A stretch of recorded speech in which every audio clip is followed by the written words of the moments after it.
Père, je te remercie sincèrement pour ce moment que tu nous donnes.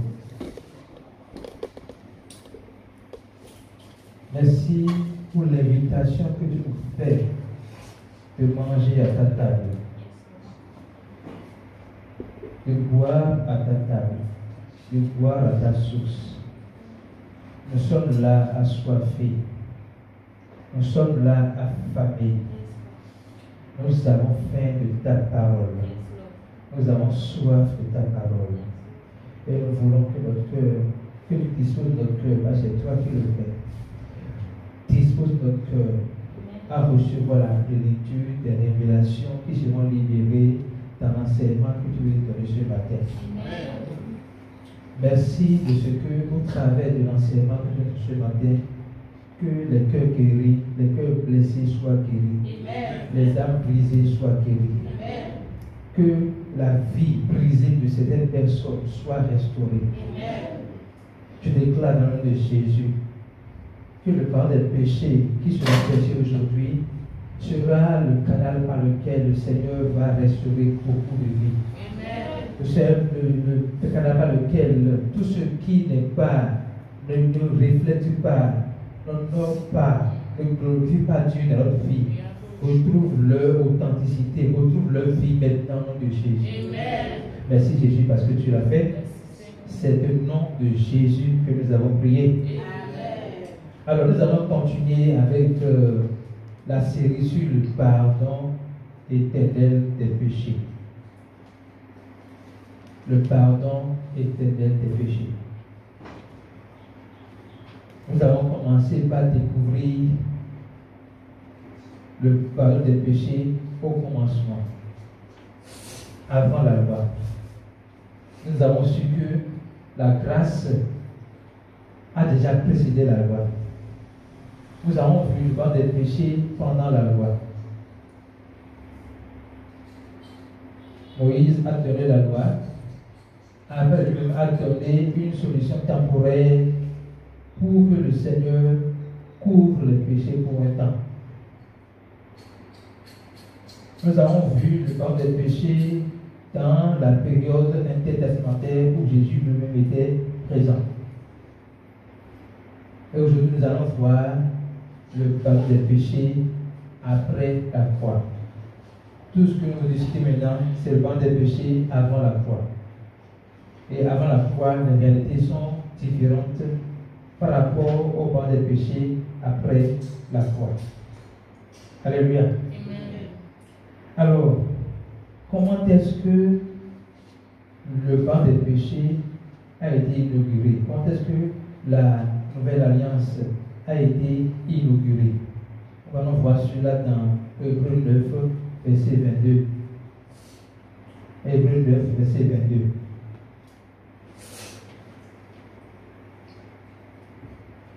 Hébreux 9, verset 22. Et presque tout d'après la loi est purifié avec du sang. Et sans effusion de sang, il n'y a pas de pardon des péchés. Sans effusion de sang, il n'y a pas de pardon des péchés. Si on essaie de faire une étude approfondie, le pardon des péchés est conditionné à l'effusion de sang.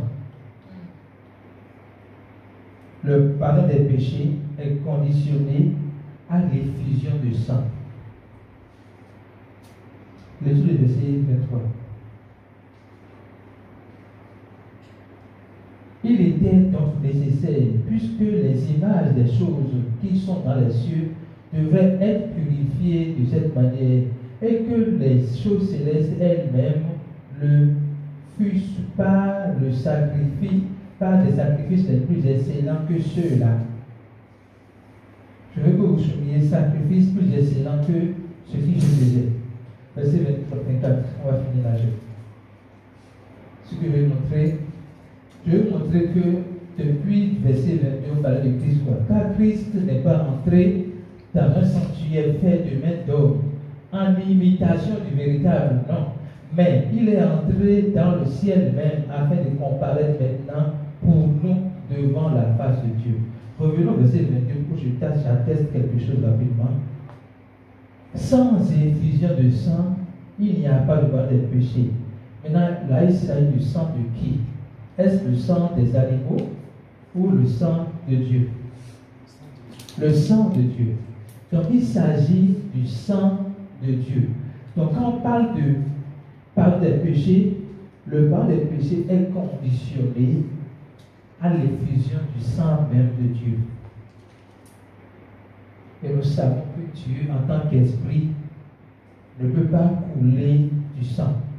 Il a besoin d'une enveloppe corporelle afin de pouvoir mourir pour les hommes.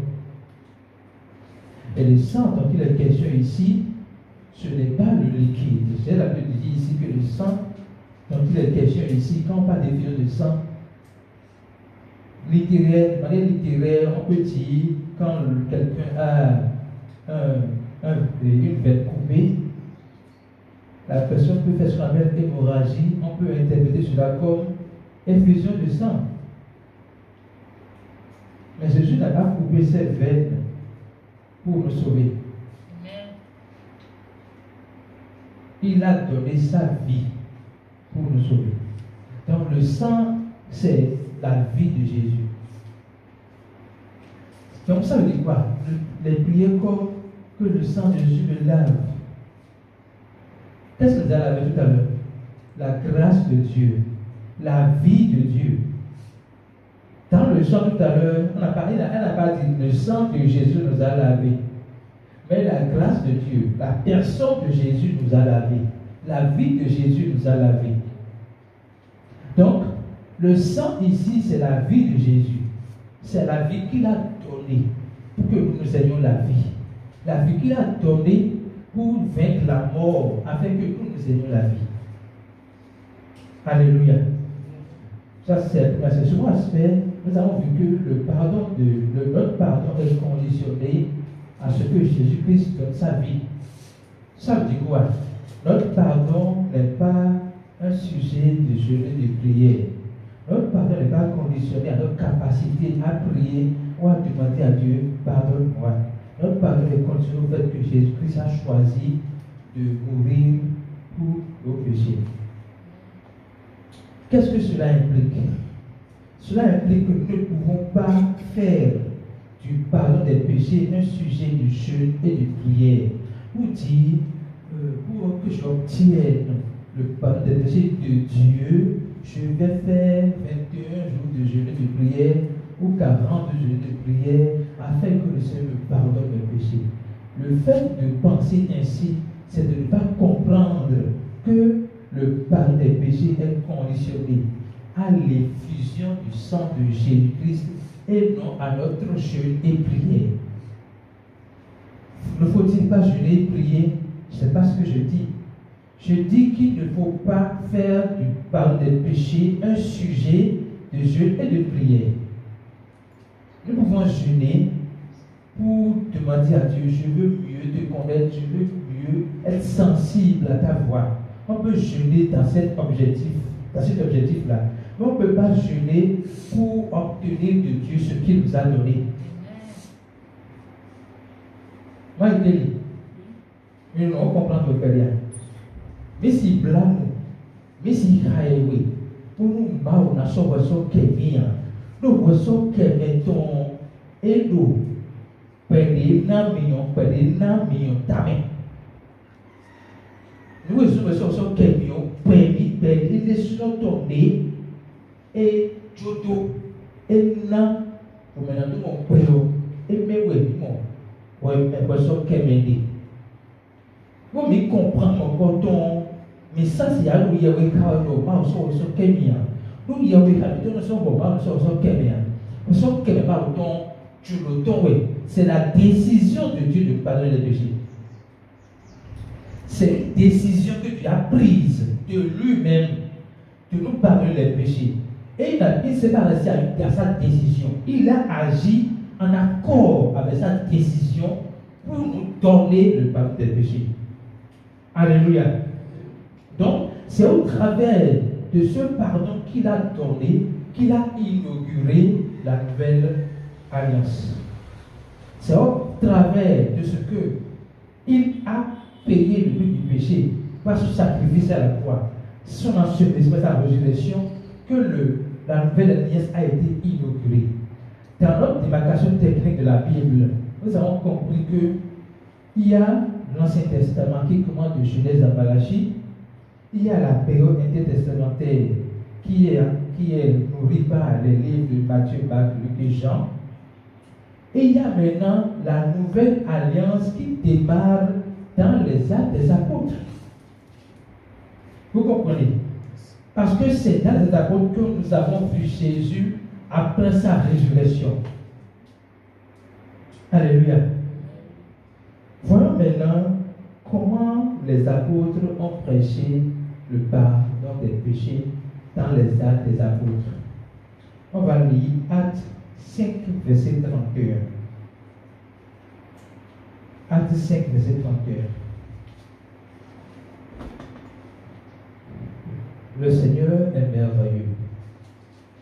Parce que, avant qu'on ne lise ce verset, on constate quand vous remontez un peu en haut, vous allez voir que le peuple, les gens qui croyaient, s'augmentaient de manière exponentielle à un tel degré que les pharisiens sont fâchés. Les pharisiens ont vu que, je ne sais pas je ne connais pas leur problème.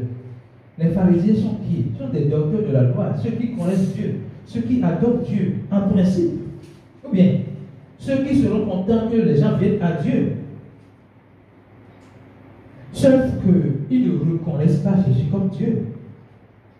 Étant donné que les gens commençaient par croire en Jésus, qui est le chemin, la vérité et la vie, qui est le chemin qui mène à Dieu, ils ont commencé par se fâcher.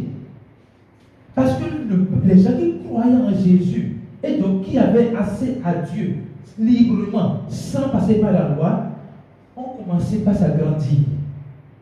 Et qu'est-ce qu'ils ont fait? Ils ont mis la main sur eux. Je vous raconte un peu l'histoire avant de venir jusqu'au verset. Ils ont mis la main sur les apôtres. Ils les ont mis en prison. Mais il s'est passé quelque chose. Parce que le pardon de Dieu ne peut être emprisonné. Vous avez entendu ça? Le pardon de Dieu ne peut être emprisonné. Il s'est passé quelque chose. Quand ils ont été emprisonnés, un ange de Dieu est venu ouvrir la porte de la prison. Un ange de Dieu est venu ouvrir la porte et ils sont encore sortis de la prison. Les pharisiens sont surpris de voir qu'ils ont continué à prêcher le pardon des péchés. Ils les ont interpellés. Maintenant, défendez votre thèse. Ce n'est plus aller en prison. Maintenant là, démontrez, défendez votre thèse. On va lire, si vous permettez, remontez au verset 30. Remontez au verset 30. Le Dieu de nos pères a ressuscité Jésus, que vous avez tué en le pendant au bois. Ils ont fait un peu de discours avant de venir là. Le Dieu de nos pères a ressuscité Jésus, que vous avez tué en le pendant au bois. Je vais mettre l'accent sur ce verset. Pourquoi? Parce que avant Jésus, personne n'est mort et ressuscité. Alors, dès que les pharisiens ont réussi à mettre la main sur Jésus et à le tuer, pour eux, ils ont gagné. Le président a donné une phrase à Sabalou. Il a dit, ce n'est pas les vaudous qui ont tué Jésus. Ce n'est pas les pécheurs qui ont tué Jésus. C'est les gens qui se croient justes. C'est les docteurs de la loi qui ont confiance de ce qu'eux, ils sont parfaits. C'est ceux-là qui ont tué Jésus. Et en le tuant, c'était pour finir avec cette mentalité que Jésus est la porte qui amène à Dieu. Jésus est le chemin qui conduit vers Dieu. C'est fini avec la mentalité de ce qu'il y a une personne qui peut nous sauver du péché. Mais, grande est leur surprise de voir que Jésus qu'ils ont tué est ressuscité des morts. C'est pour cela que Pierre met l'accent sur ça. Il dit, le Dieu de nos pères a ressuscité Jésus que vous avez tué. Donc, il parle de... C'est parce qu'ils ont compris. Ils disent qu'ils ont Dieu. Ils disent qu'ils sont les détenteurs de Dieu. Dieu est leur propriété privée. Et Pierre dit, le Dieu dont vous parlez là, le Dieu que vous servez, le Dieu qui est le Dieu de nos pères, c'est-à-dire le Dieu n'est pas commencé par vous. Dieu de nos pères là, le Dieu que vous pensez défendre, c'est lui là qui a reçu Jésus que vous avez tué avant que c'est fini. Alléluia. Amen. Donc, il reçut Jésus que vous avez tué en le pendant au bois. Donc, verset 31 maintenant. Verset 31 maintenant. Et Dieu l'a élevé par sa droite comme prince et sauveur. Soyez sauveur. C'est pour qu'il ne soit pas sauveur, qu'il soit en effet tout cela. Dieu l'a élevé par sa droite comme prince et sauveur pour donner à Israël la repentance et le pardon des péchés. Donc, nous voulons mettre l'accent sur le fait que le pardon des péchés est un don. Ok? Maintenant, notez bien. Si vous voulez la leçon, il faut étudier la repentance. La repentance signifie, j'ai oublié l'explication, le nom en grec, mais je vous donne l'explication. Ça signifie changement d'esprit, changement de mentalité. Ce n'est pas réciter ses péchés. Vous comprenez? La repentance, ce n'est pas je pleure sur mes péchés, mais je change de mentalité, je change d'esprit. J'explique cela. Change de mentalité, c'est quoi? Par moi-même, je ne peux pas être libéré du péché. Je reconnais que je suis pécheur. Je reconnais que je fais des efforts avec la loi pour ne plus pécher. Mais je constate que plus je m'engage à lutter contre le péché, plus le péché me domine. Et lorsque le message de l'évangile vient, je réalise qu'en fait, je ne pourrais pas. J'ai besoin d'un sauveur. J'ai besoin de quelqu'un qui me libère de ce fardeau qu'est le péché, afin que je puisse marcher de la liberté, maintenant avec la capacité de dominer le péché. C'est le but de l'évangile. Donc, il dit, pour donner à son peuple, à Israël, donc à nous. Donc, Dieu mettons là, pour donner à Henri, pour donner à Moïse, pour donner à Élie, la repentance et le pardon des péchés. Maintenant, on va appliquer le principe de Caïn au niveau de E. Dieu l'a élevé par sa droite comme prince et sauveur pour donner à Israël la repentance, c'est-à-dire le pardon des péchés. Pour donner à Israël la repentance, c'est-à-dire le pardon des péchés. Il n'est pas venu, Dieu ne l'a pas élevé comme sauveur. Notez bien, Dieu l'a élevé comme sauveur. Il n'est pas élevé comme sauveur, après ça, il n'est pas élevé comme sauveur, pour nous prêter le pardon des péchés. Ok? Pour nous faire mériter le pardon des péchés. Non, c'est pas pour nous vendre le pardon des péchés, mais pour nous donner gratuitement le pardon des péchés. Il y a ceux qui font la sémantique, qui essaient de détailler le pardon en disant la part que Dieu donne. La part que Dieu donne. Le pardon des péchés, c'est un don de Dieu. C'est le don de Dieu pour nous. Pourquoi c'est un don? Parce que nous ne pouvons pas le mériter. Ayez quelque chose à l'image. Le pardon des péchés, c'est une conception de Dieu. C'est l'empreinte même de Dieu. Je vais vous donner l'exemple pour que vous voyez ce que je veux dire.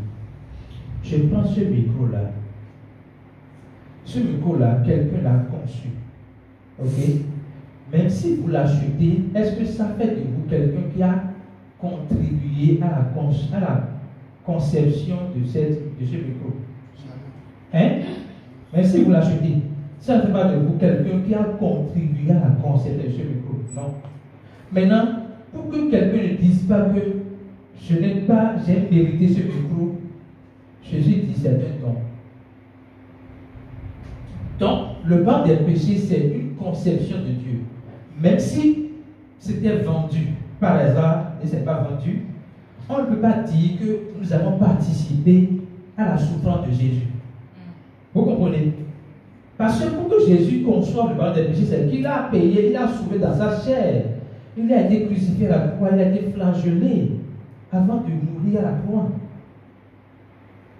Personne ne peut dire qu'il a contribué à ce processus-là. Personne. Jésus l'a fait tout entier, uniquement lui, pour le salut de l'humanité. Alléluia. Donc, on peut dans notre esprit que nous avons mérité quelque chose, nous avons contribué. Ah, comme j'ai dit oui, donc j'ai contribué. Vous n'avez pas contribué. Votre oui même est un don de Dieu. La capacité que vous avez de dire oui à cette vérité, à cet évangile du pardon des péchés, c'est également un don de Dieu. Ce n'est pas venu de vous. Vous n'avez pas produit la foi qui vous a permis de dire oui à l'évangile. La foi vient de l'évangile. Donc vous n'avez pas produit ça. Tout est venu de Dieu. Alléluia. Même le choix, la capacité de choisir est également un don de Dieu. Alléluia. Dieu nous a dépouillés ainsi pour que nous soyons dépendants maintenant toujours de sa grâce. Ce n'est pas, je montre que j'ai fait quelque chose. Non, non, non, non. Dieu nous a mis KO pour que nous puissions savoir que maintenant pour toujours, nous devons dépendre de lui. Dépendre de lui en toute confiance que c'est pour notre bien qu'il nous demande de faire ce qu'il nous demande. Et aujourd'hui, il faut que nous puissions comprendre le pardon des péchés comme il nous l'a donné. Alléluia. On va voir l'autre verset. Acte chapitre 1, verset 2 et 40. Pardon, chapitre 10. 1 et 2 et 42 et 43. Acte chapitre 10, verset 1 et 2. Suivez bien, on va tirer une leçon de cette histoire. Il y avait à Césarée un homme nommé Corneille, centenier dans la cohorte dite italienne. Ok? Cet homme était pieux et craignait Dieu avec toute sa maison. Il faisait beaucoup de d'aumônes au peuple et priait Dieu continuellement. Pourquoi j'ai pris ce verset? Parce qu'au niveau du verset 42 et 43, ou avant, on voit que le même Corneille a reçu la visite d'un ange qui lui dit: va, envoie quelqu'un vers Pierre qui va te prêcher l'évangile. Maintenant, voilà celui à qui on veut prêcher l'évangile. Suivez. Cet homme est pieux. Celui à qui on veut prêcher l'évangile, il est pieux. Il a la crainte de Dieu. Il a l'amour de Dieu. Il aime Dieu. Ok? Lui et toute sa maison. Parfois, nous sommes en Christ. On a dit, ma famille n'est pas encore en Christ. Mais lui là, c'est lui et toute sa maison. Hein? Qui priait Dieu? Qui aime Dieu? Et en plus de ça, il est quelqu'un que l'apôtre Jacques va vraiment aimer. Il faisait beaucoup de mots au peuple. Il priait Dieu continuellement. Qui parmi nous ici peut dire qu'il prie Dieu continuellement? Voilà le CV de Corneille. Malgré ce CV, l'ange lui dit: envoie quelqu'un vers Pierre qui va te prêcher le pardon des péchés. Comment on peut imaginer que celui-là a besoin du pardon des péchés? Qui peut m'expliquer ça? Je veux entendre votre voix. Qui peut m'expliquer comment, pour l'épouse, qui peut m'expliquer comment celui qui a un CV pareil a besoin du pardon des péchés? Je veux la réponse parmi vous, s'il vous plaît. Comment quelqu'un comme Corneille, zoomez le verset pour que les gens voient. Comment quelqu'un comme Corneille a besoin du pardon des péchés? Oui, allez-y. Le pardon des péchés n'est pas basé sur les bonnes œuvres. Amen. Mais c'est la foi en Christ. Donc, si tu fais toutes les bonnes œuvres, si tu es n'importe comment pur, si tu n'as pas cru en Jésus, tu as toujours besoin de Dieu. Acclamons Jésus dans la vie de la sœur. Quelqu'un de vous répondre? Oui, le micro pas ici. Je voulais juste ajouter parce qu'il n'a pas encore entendu parler de Jésus. Or, c'est quand il aura entendu parler de Jésus, ce que Jésus a fait pour lui, et qu'il va croire en cela, qu'il aura le pardon de ses péchés. Amen. Acclamons Jésus pour la sœur. Vous voyez, il fait tout ça avec la nature pécheresse. C'est le résumé de vos réponses. Il fait tout ça avec la nature pécheresse parce que le pardon des péchés n'est pas lié à nos actions, mais lié à notre nature.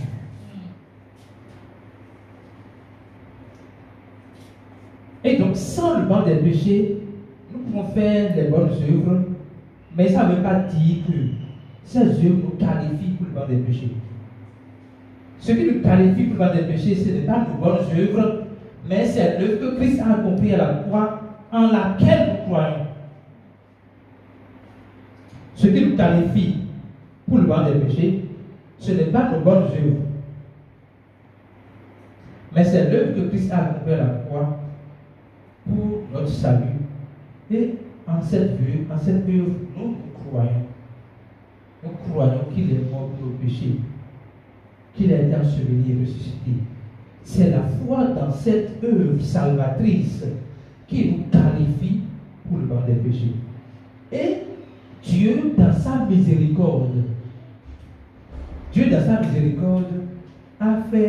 s'est dit, je veux que ce monsieur et toute sa famille reçoivent Jésus-Christ. Donc il a ouvert la voie, il a tracé le chemin pour que Corneille puisse accéder à l'évangile, qu'il ne se voit pas comme pieux, qu'il ne se voit pas comme juste, mais qu'il sache qu'il y a un juste qui peut justifier. Qu'il sache qu'il y a un seul juste qui peut le rendre capable d'être juste, non pas par ses œuvres, mais par l'œuvre de Christ. Alléluia. Verset 42.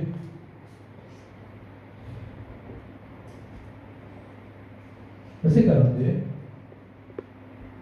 Et Jésus nous a ordonné de prêcher au peuple et d'attester que c'est lui qui a été établi par Dieu, juge des vivants et des morts. Mettez, soulier ordonné. On va lire verset 43 maintenant. Soulier ordonné, oui. Oui. Tous les prophètes rendent de lui les témoignages que quiconque croit en lui reçoit par son nom le pardon des péchés. J'ai dit tout à l'heure que le pardon des péchés peut être emprisonné. Corneille avait besoin du pardon des péchés. Il priait Dieu. Ça dit quoi? C'est pas parce que tu pries Dieu que tu es croyant. Vous comprenez la nuance? C'est parce que tu pries Dieu que tu es croyant. Tu deviens croyant lorsque tu reconnais que Jésus-Christ est Dieu. Vous comprenez? c'est parce que tu pries Dieu que ton fils, tu es croyant. Ton fils, tu crois. Non. Non, moi je crois en Dieu. Je crois en Dieu. Ok. Tu crois en quel Dieu et comment? Si tu crois en Dieu comme Corneille, Jésus continue de prier quelqu'un pour que la personne vienne te prêcher l'évangile. Jésus continue de mettre quelqu'un sur ta voie pour qu'il te fasse entendre l'évangile qui sauve. Si tu pries Dieu sans savoir le salut en Jésus-Christ, c'est que tu perds ton temps. Et puisque tu pries Dieu, je prie le Seigneur. Si quelqu'un prie Dieu dans ce monde de manière innocente, je prie que le Seigneur mette sur son chemin, comme il a fait à Corneille, quelqu'un qui lui prêche l'évangile, afin qu'il puisse recevoir le salut par la foi. Donc, on dit, tous les prophètes, on parle de quel prophète ici? Ancien Testament, rend de lui le témoignage que quiconque croit en lui reçoit par son nom le pardon des péchés. Le pardon des péchés se reçoit. Ça ne se gagne pas. Ça ne se mérite pas. Ça se reçoit comme un don. Ça se reçoit comme un cadeau. Et parce que tu as reçu, ça ne veut pas dire que tu as contribué à la conception du pardon des péchés. Ça veut dire que tu as choisi la bonne part. Alléluia. Revenons maintenant dans Actes 26. Actes 26, à partir du verset 17.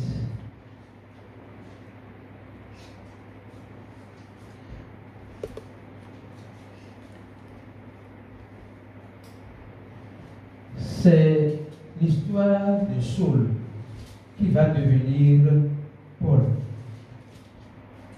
Saul qui persécute l'Église, qui va devenir bâtisseur d'église.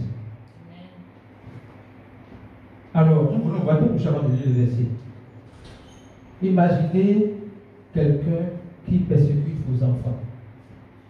Quelle est votre première réaction? Ou réfléchissez, ou pensez à l'égard de cette personne. Quelle est votre première pensée, premier réflexe à l'égard d'une personne qui maltraite vos enfants? Je veux que vous parliez, s'il vous plaît. Je veux vous sentir. Hein? Un mépris à l'égard de la personne. Oui. Parlez, libérez-vous. Vous serez content de lui, ok? Parlez, non? Envie de ça, je viens entendre. On a envie de lui rendre le coup. Si Dieu pouvait, pour finir avec la persécution de Paul, dit Paul, entre dans le repos du Seigneur.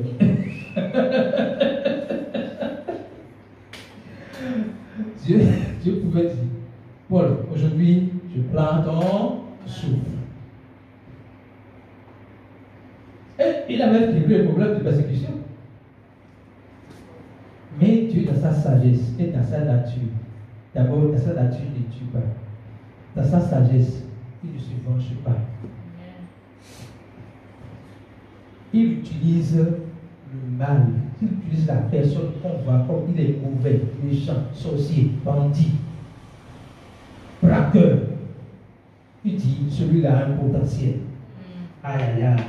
Je vais utiliser ce potentiel pour ma gloire.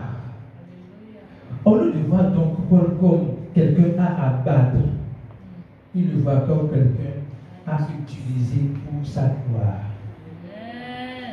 Donc Paul allait à Damas pour encore persécuter l'Église.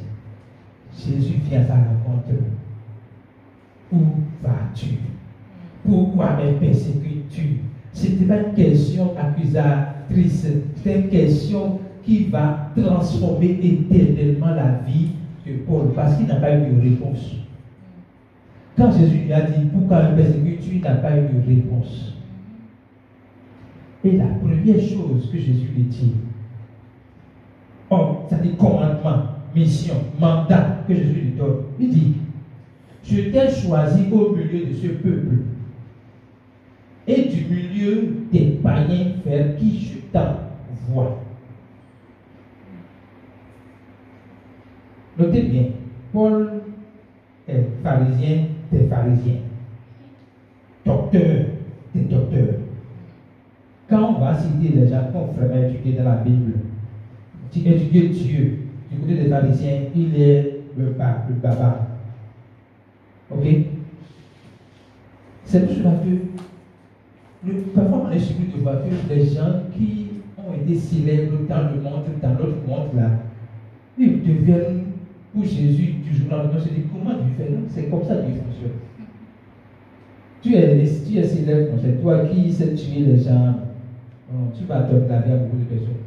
C'est comme ça que Dieu fait. Donc, il dit, je t'ai choisi du milieu de ce peuple et du milieu des païens vers qui je t'envoie. Et les païens ici, ce n'est pas les gens qui ne croient pas en Dieu. Notez bien. Les païens de ce contexte, ce n'est pas les gens qui ne croient pas en Dieu. Les gens qui croient en Dieu, mais qui ne croient pas en Jésus. Ok? Maintenant, allons-y. Verset 18. Afin que tu leur ouvres les yeux. Écoutez, afin, le but pour lequel il les envoie vers les païens, c'est pour qu'ils leur ouvrent les yeux, pour qu'ils passent des ténèbres à la lumière. Comment passer des ténèbres à la lumière? Comment? En croyant en Jésus, ok? Et de la puissance de Satan à Dieu, pour qu'ils reçoivent par la foi en moi, Jésus, le pardon des péchés et l'héritage avec les sanctifiés. Amen. Alléluia. Amen. Alléluia. Amen. Afin que tu leur ouvres les yeux pour qu'ils passent des ténèbres à la lumière et de la puissance de Satan à Dieu, pour qu'ils reçoivent par la foi en moi le pardon des péchés et l'héritage avec les sanctifiés. Alléluia. Je voudrais qu'on acclame pour le Seigneur Jésus-Christ. Le but pour lequel tu as envoyé Paul, Saul devenu Paul, c'est pour prêcher le pardon des péchés. Ce pourquoi il persécutait l'Église, Dieu l'a mis à le faire. Et il l'a fait. Il fait partie des apôtres qui ont bien fait l'œuvre de Christ sur la terre des vivants. À la fin, il a dit, j'ai combattu le bon combat.